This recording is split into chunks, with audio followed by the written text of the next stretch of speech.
Hi, my name is Shraddha, and I am a social media strategist amongst other things. Today, I'm going to talk about some tips and tricks that I use for building social media strategy for my clients. So, whether you're a new client or an existing client, I will need to do research. For a new client, I'll have to understand who you are, I'll have to understand who your audiences are, and this might mean that I'll have to do some primary research and secondary research.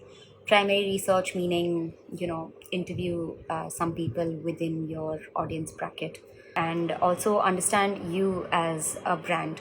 Who are you? What are your core values? What is your vision, mission? How do you want to come across? What is your personality on social media? And then after the research, I basically come into building the strategy.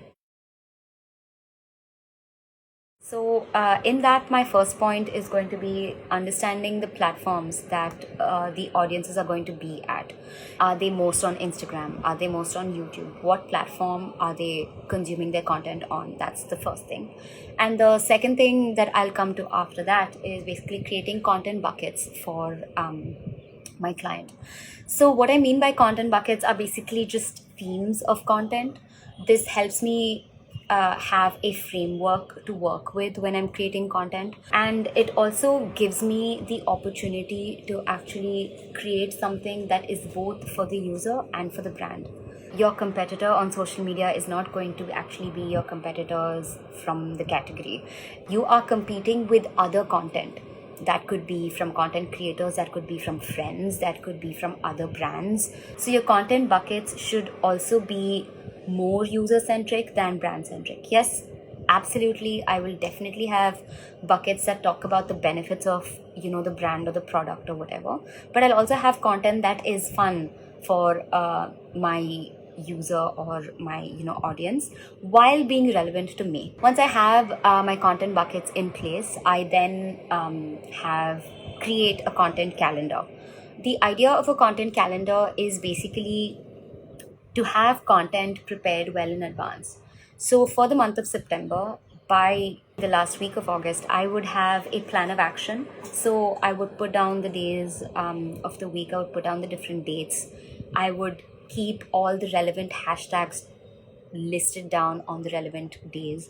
The idea here is to number one, be prepared with content for the future so that it's not hectic on that very day. And the second thing is this allows you to sort of foresee what pattern of content you have and to then maybe tweak your calendar depending on what does well and what doesn't do well.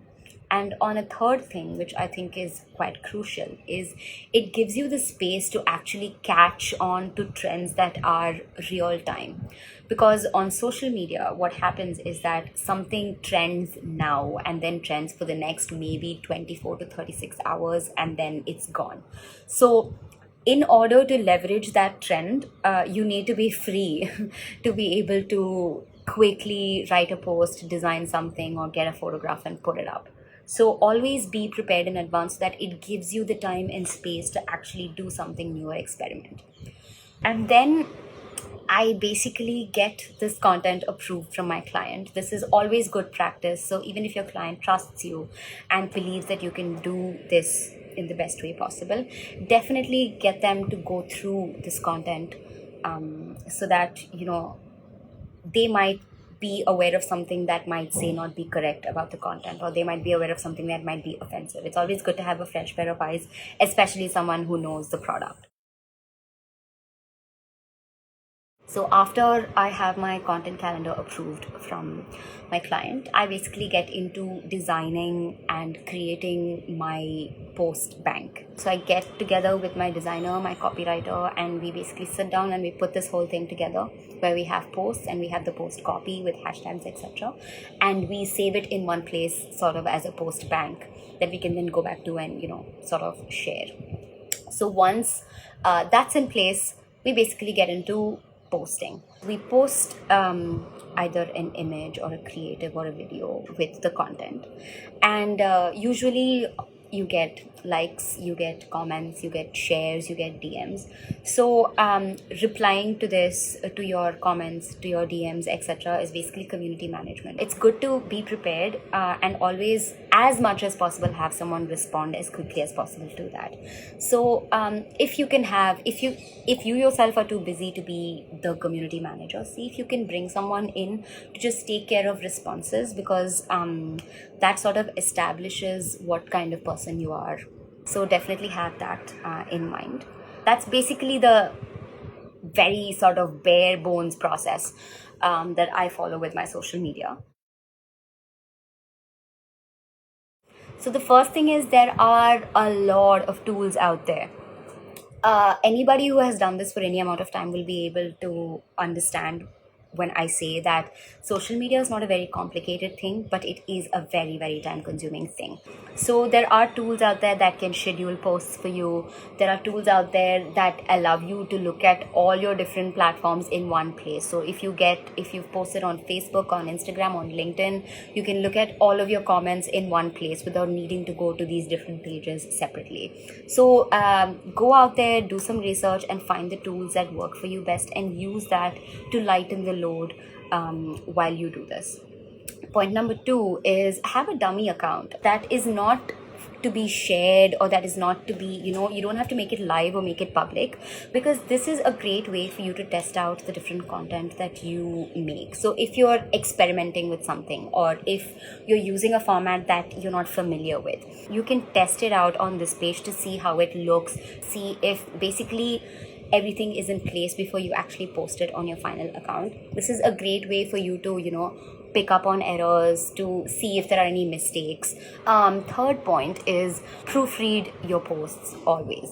And I don't just mean proofread it from a grammatical or a spelling error point of view. Proofread it even for tonality. Is it tone deaf? Is it offensive? Is it mean? Just take a step back and check once before you actually post something. And I can tell you from personal experience that this can help you avoid a lot of crisis management, a lot of just, deleting, editing, changing, getting comments. Just avoid all of that. So proofread your stuff. Point number 4 is, see if you really need to post something.